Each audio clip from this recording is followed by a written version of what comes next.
Hi welcome to Smart folio.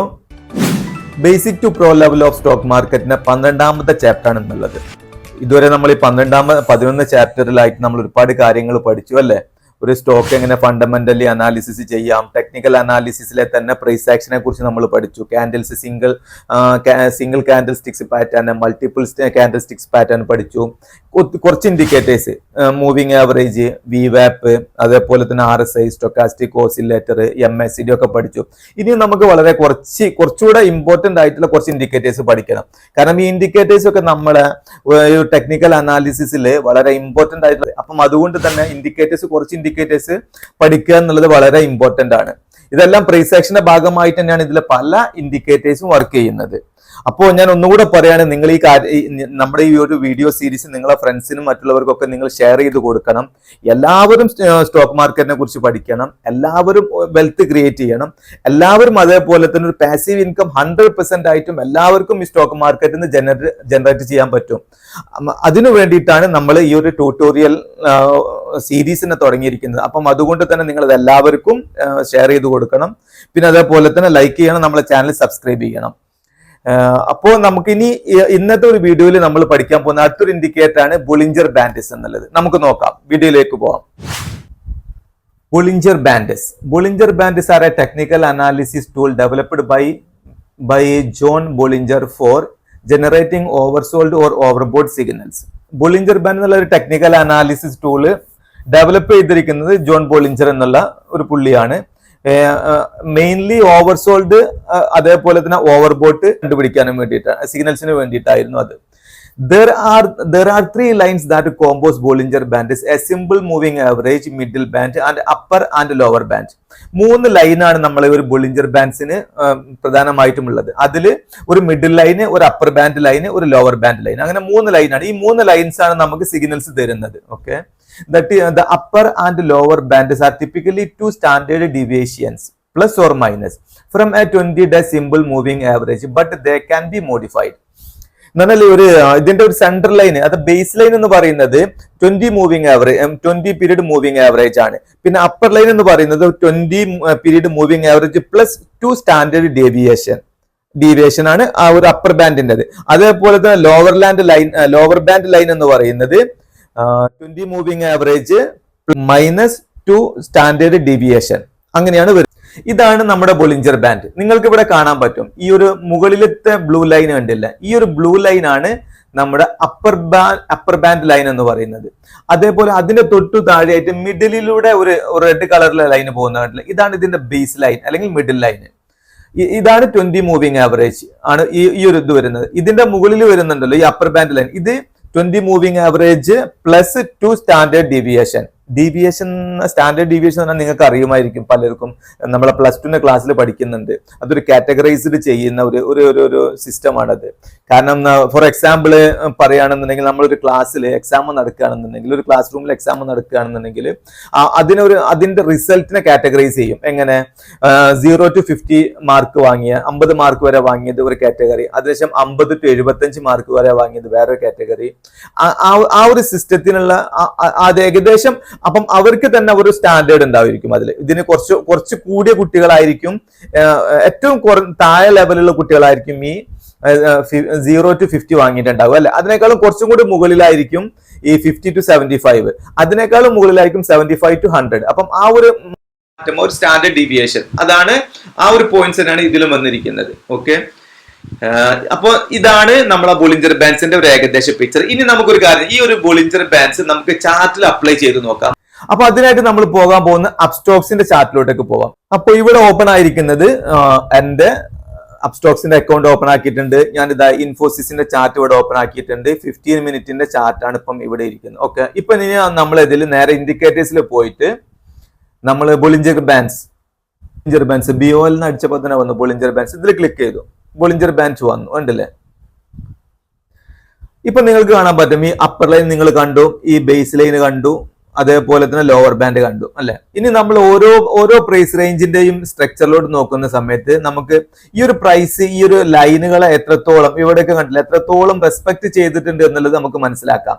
ഇപ്പൊ നിങ്ങൾ കണ്ടില്ല, ഇപ്പം ഏറ്റവും ലാസ്റ്റിലെ ക്യാൻഡിൽ കണ്ടില്ല, അവിടെ ഇപ്പോ ഇതില് ഏറ്റവും വലിയ ഇതില് ശരിക്കും നമുക്ക് ഈ ഒരു ബോളിഞ്ചർ ബാൻഡ് ഏറ്റവും കൂടുതൽ നമുക്ക് യൂസ്ഫുൾ ആവും നമ്മളൊരു എൻട്രി എടുക്കുന്ന സമയത്താണ്.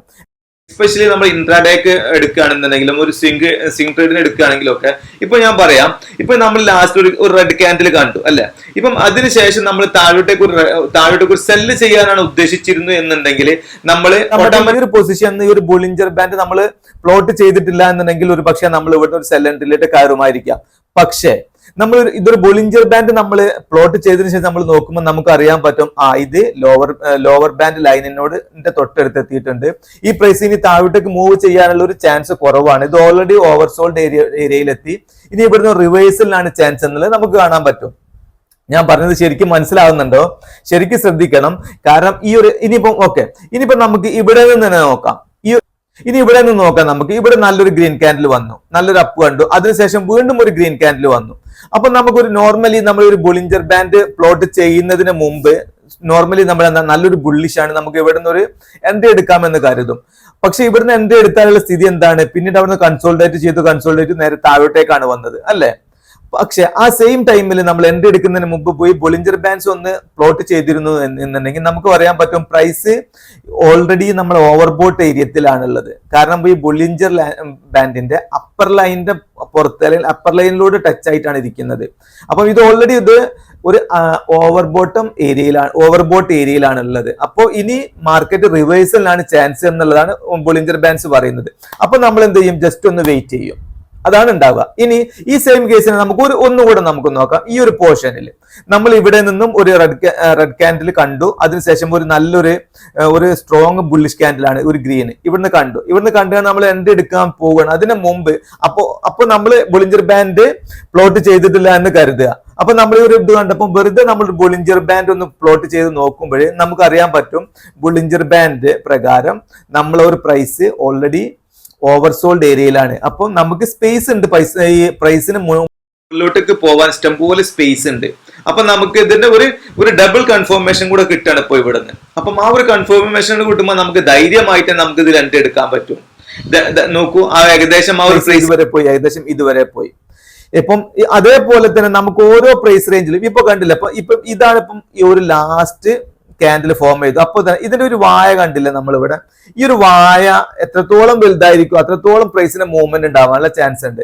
ഇപ്പം ഇതൊരു റെഡ് ക്യാൻഡിൽ ആണെങ്കിലും ഇവിടെ ആസ് പെർ ബോളിഞ്ചർ ബാൻഡ് പ്രകാരം നമുക്ക് ഇവിടെ ഒരു സെൽ എൻട്രി ചെയ്യാൻ പറ്റില്ല. പക്ഷെ ഇതിന് ശേഷം നമുക്ക് ഒരു ഗ്രീൻ ക്യാൻഡിൽസ് ഫോം ചെയ്യുന്നതിന് വേണ്ടി വെയിറ്റ് ചെയ്യുന്നതോടൊപ്പം തന്നെ ഇതിന്റെ ഒരു വായ വരുന്നുണ്ടല്ലോ, ഈ ഒരു വായയുടെ ഓപ്പണിംഗ് കൂടി വരികയാണെന്നുണ്ടെങ്കിൽ നമുക്ക് ധൈര്യമായിട്ടും ഒരു ബൈ എൻട്രിയിലോട്ട് ചെയ്യാം. അതല്ല ഇനി വീണ്ടും നമുക്ക് ഇവിടെ ഒരു റെഡ് ക്യാൻഡിൽ തന്നെയാണ് വരുന്നത്, ഇവിടെ ഈ വായ ഓട്ടോമാറ്റിക്കലി ചെറുതായി കൂടിയിട്ട് വരുന്നുണ്ട് എന്നുണ്ടെങ്കിൽ നമ്മൾ ജസ്റ്റ് ഒന്ന് വെയിറ്റ് ചെയ്യണം. ഞാൻ പറഞ്ഞത് നിങ്ങൾക്ക് ഏകദേശം മനസ്സിലായിട്ടുണ്ടാവും എന്ന് കരുതുന്നു. അപ്പം ഇതാണ് ബോളിഞ്ചർ ബാൻഡ്. കാരണം ഞാൻ കൂടുതൽ വീഡിയോ ലെങ്തി ആക്കുന്നില്ല, നിങ്ങൾക്ക് ഞാൻ ഈ പറഞ്ഞ കാര്യങ്ങൾ മനസ്സിലായിട്ടുണ്ടാവും എന്ന് കരുതുന്നു. ഇനി നമുക്ക് അടുത്തൊരു ഇൻഡിക്കേറ്ററിലോട്ടൊക്കെ പോവാം.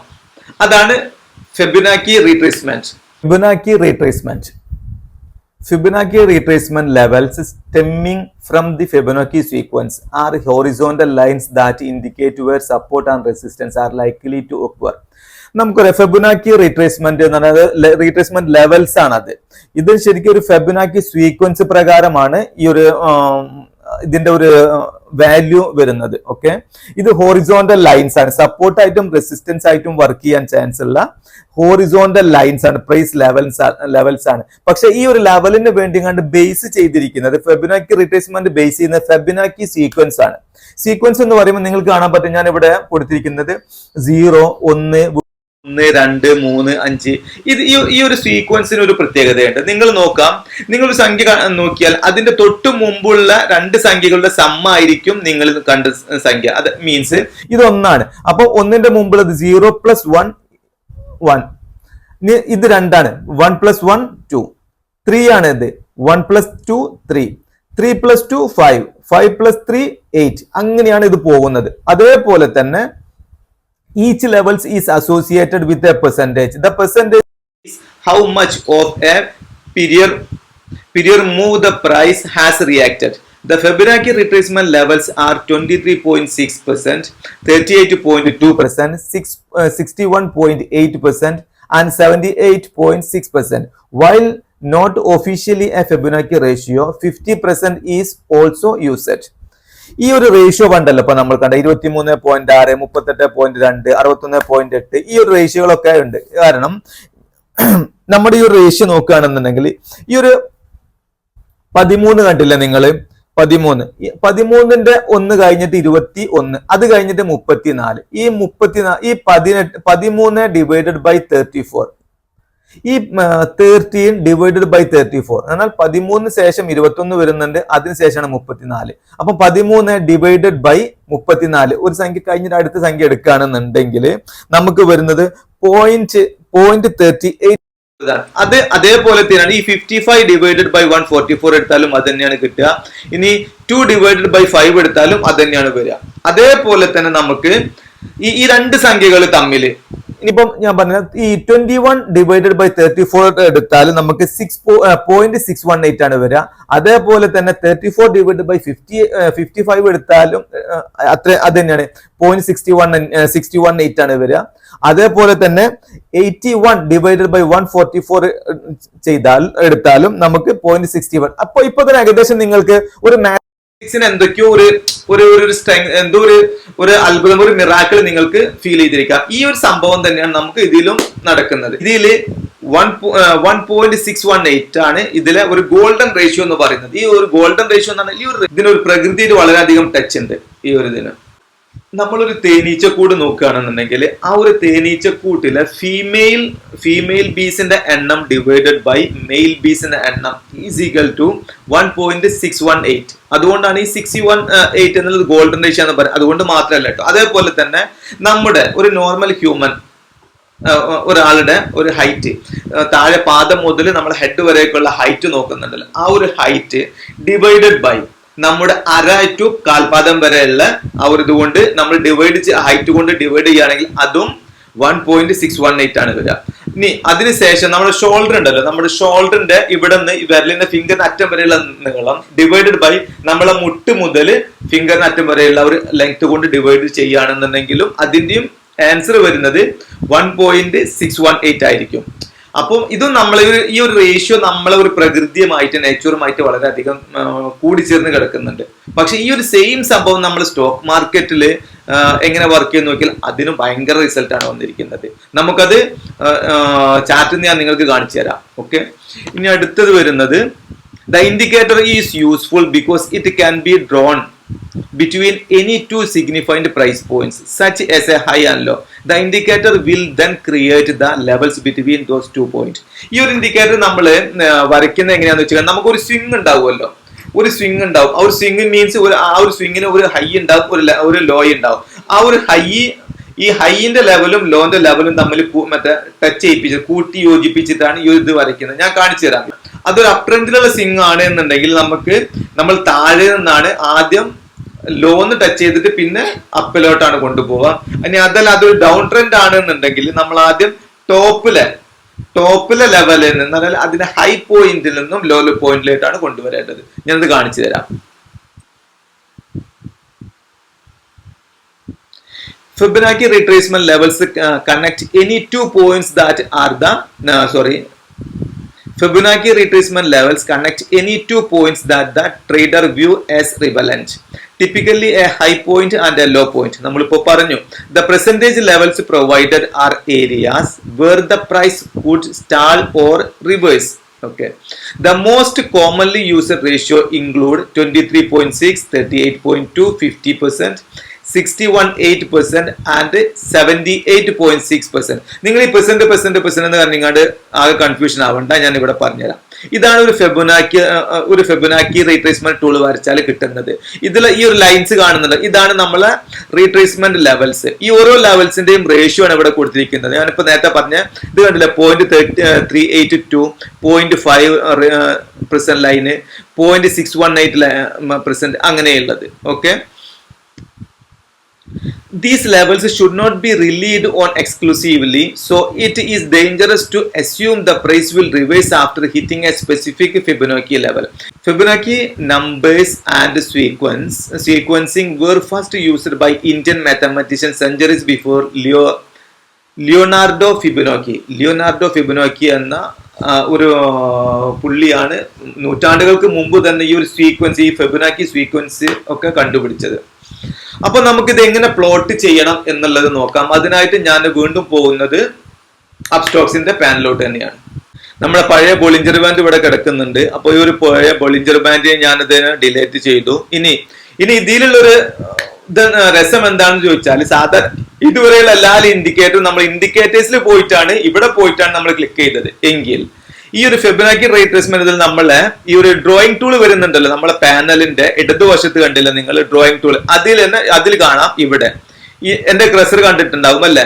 ഈ ഒരു പോയിന്റിൽ ഇവിടെ നിൽക്കുകയാണെന്നുണ്ടെങ്കിൽ ഇവിടെ നിൽക്കൽ കണ്ടോ, FIB retracement. FIB means Fibonacci retracement. ഇതാണിത്. ഇതിൽ നമ്മൾ ക്ലിക്ക് ചെയ്തു.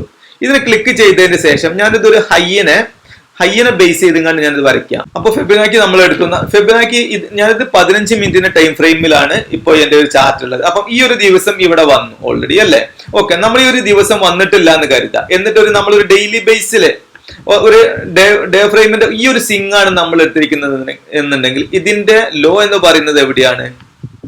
ഇവിടെയാണ് അല്ലേ. ഇവിടെ നിന്ന് എടുത്തിട്ട് നമ്മൾ ഇതിന്റെ ഹൈ എന്ന് പറയുന്നത് ഇതല്ലേ. ഈ ഒരു ഇതിലോട്ട് നമ്മൾ നീട്ടി വരച്ചാൽ ഉണ്ടല്ലേ. അപ്പൊ നമ്മൾ വരച്ചിരിക്കുന്നത് എവിടുന്നായിരുന്നു? ഇവിടെ നിന്ന്. ഈ ദിവസം ഈ ഒരു ദിവസം അതിന് ശേഷം വന്നാണ്. ഇപ്പൊ നമുക്ക് കാണാം ഈ ഒരു പോയിന്റ് എത്രയാണ്? 0.382 ലൈനാണ് ഈ ഒരു ലൈൻ. ഈ ഒരു ലൈനിൽ മാർക്കറ്റ് വന്നു, അവിടെ നിന്നും അത്യാവശ്യം സപ്പോർട്ട് എടുത്ത് വീണ്ടും മുകളിലോട്ട് പോയി താഴോട്ട് വന്നു. താഴോട്ട് വന്നതിന് ശേഷം നമുക്ക് കാണാം 618ന്റെ ആ ഒരു ലൈന് എത്രത്തോളം ഇതിനെ റെസ്പെക്ട് ചെയ്തു എന്നുള്ളത്. അതിന് ചെയ്ത് താഴോട്ട് ബ്രേക്ക് ചെയ്ത് വന്നു എന്നുണ്ടെങ്കിലും പക്ഷെ ക്ലോസിങ് അതിന് മുകളിൽ തന്നെ വന്ന് ക്ലോസ് ചെയ്തു, കണ്ടില്ലേ.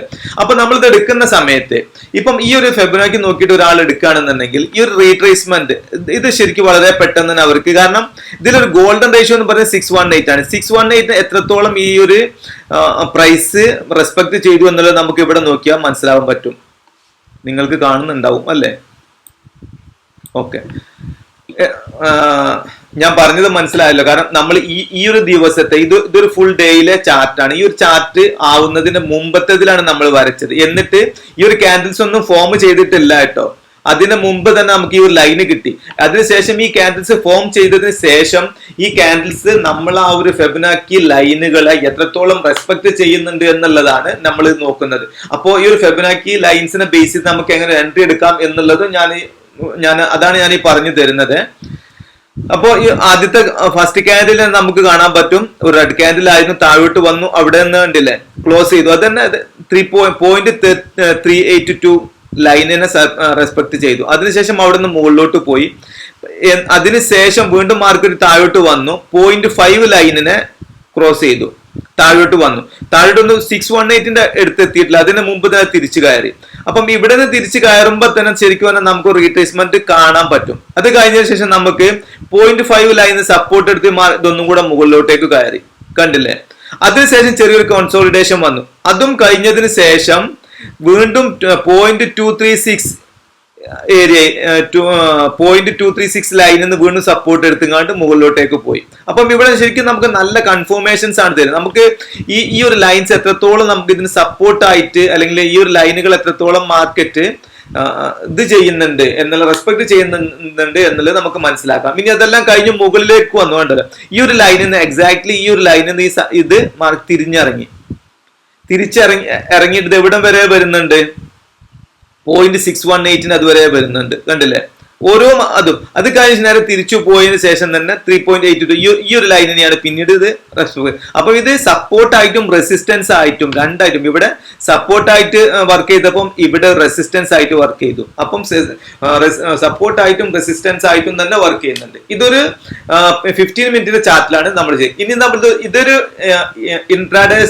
ഇൻട്രാഡേ ഒക്കെ പോലെയുള്ള ട്രേഡിങ്ങിനാണ്. ഇത് ഇൻട്രാഡേ ട്രേഡിങ്ങിനാണ് നമ്മളൊരു ചെറിയ ടൈം ഫ്രെയിമിൽ ഉപയോഗിക്കുന്നത്. നമ്മളൊരു സ്വിംഗ് ട്രേഡ് ഒക്കെ ആണെന്നുണ്ടെങ്കിൽ നമ്മളൊരു ടൈം ഫ്രെയിം ഒരു ഡേ ടൈം ഫ്രെയിമിലോട്ട് മാറ്റണം. നമുക്ക് അങ്ങനെ നോക്കാം. ഞാനിതിനെ മാറ്റി ഈ സെയിമിനെ തന്നെ ഞാൻ ഡേ ഫ്രെയിമിലോട്ട് മാറ്റുകയാണ്.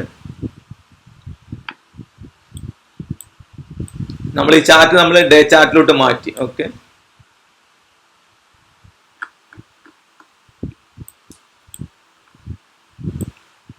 ഞാൻ പറഞ്ഞ നമ്മളിപ്പോ ഇവിടെ കണ്ടല്ലോ, നമ്മൾ ഇവിടുത്തെ ഒരു അപ് ട്രെൻഡ് വരുന്നുണ്ടല്ലോ. പക്ഷെ ഈ അപ് ട്രെൻഡ് വരുന്നതിന്റെ മുമ്പത്തെ മാർക്കറ്റിലാണ് നമ്മൾ ഇത് അപ്ലൈ ചെയ്യുന്നത്. കാരണം ഈ ഒരു മാർക്കറ്റിൽ അപ്ലൈ ചെയ്തിട്ട് ഈ ഒരു അപ് ട്രെൻഡ് നമുക്ക് ആ ഒരു ഫെബിനാച്ചി കാണിച്ചു തരുന്നുണ്ടോ ഇല്ല എന്നുള്ളത് നോക്കാം. ഓക്കെ, അപ്പൊ ഫെബിനാച്ചിക്ക് ഇതാ ഇവിടെ വന്നു, ഞാൻ അമർത്തി. എന്നിട്ട് ഇതിന്റെ ഒരു സ്വിങ് വരുന്നുണ്ടല്ലോ. അപ്പം ഇത് ശരിക്കും ഒരു ഡൗൺ ആണല്ലോ വരുന്നത്. അപ്പൊ നമുക്ക് ഇതിന്റെ മുകളിൽ നിന്ന് വേണം താഴോട്ടേക്ക് കൊണ്ടുപോകാൻ.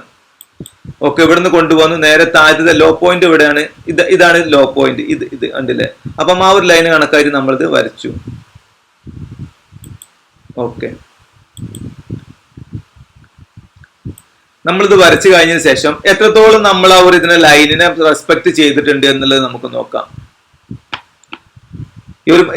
അതിനുശേഷം ഇവിടം വരെയുള്ള, അതിനുശേഷം മാർക്കറ്റ് ഇവിടുന്ന് ഓപ്പൺ ആയി അല്ലെ? ഓപ്പൺ ആയി 618ന്റെ ലൈനിനെ കണ്ടോ? ഈ ലൈന് നേരെ താഴോട്ട് വന്ന് ക്ലോസ് ചെയ്തു.